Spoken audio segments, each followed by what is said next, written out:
Got an interesting one for you tonight. This is a citation 2 maybe, and left-hand engine won't start. And tried it, and yeah, it won't start for sure.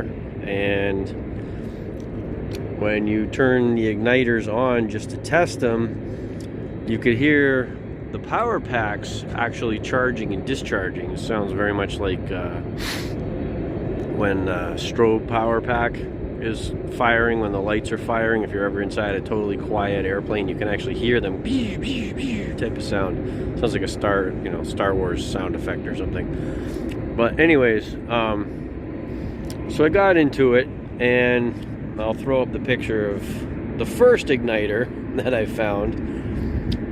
It's obvious whoever's been doing the inspections on this aircraft has been pencil whipping a little more than they've been actually maintaining. But here is the other igniter. This is the one that goes on this side that I replaced with a new one.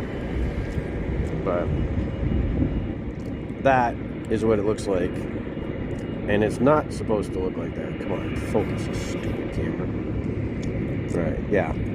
Just to show you how wallowed out that is. But it gets better. That pin, that should all be nice and shiny white with a nice copper peg right in the middle for the end of the wire to go on. See all that black? Yeah, that's burned very badly. And it's no wonder that neither one of these exciter boxes could actually get the engine started. This is the other one, and I replaced the cable because I figured, well, I got a new igniter in there, and this is actually a box from the other engine, just to make sure, because the other side starts. So I figured, oh, okay, well, who knows? Even at this point, I'm not really sure. This airplane ignition is in such terrible shape. But there's my new cable. Notice how nice and shiny the end of the lead is in there. That's that little, it's got like a socket that goes over the pin in the end of the igniter plug, as you can see there. That is what it's supposed to look like. Not that. That, it ain't supposed to be like that. That ain't right. Quote one of my guys I like to watch on YouTube. So yeah, we got problems. Houston, we have a problem.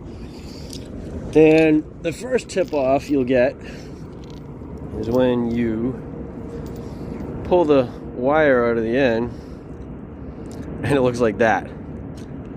But that ain't right. What has been going on here is that socket, probably because of heat, got loose.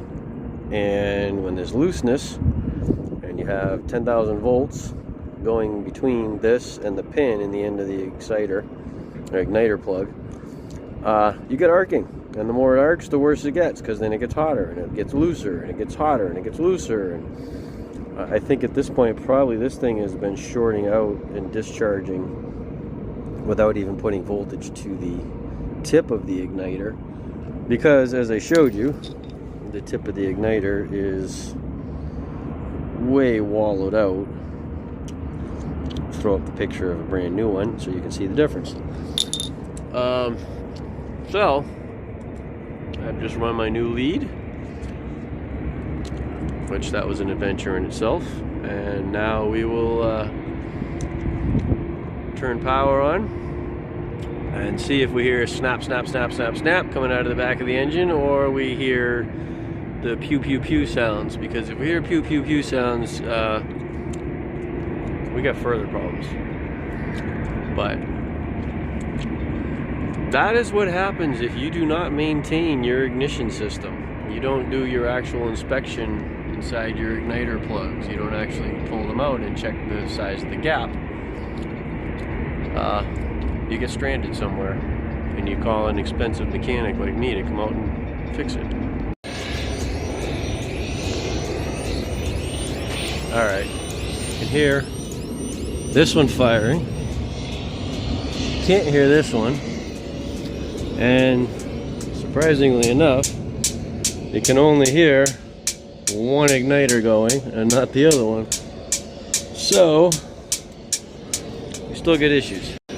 just to verify which one of these boxes was making the noise. It is this one. And which one was snapping.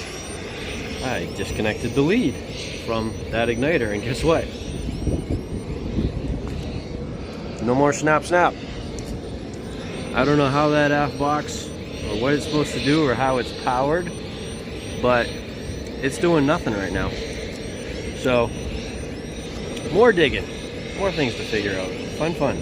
And yeah, when you're testing this, do not put your finger anywhere near the end of that.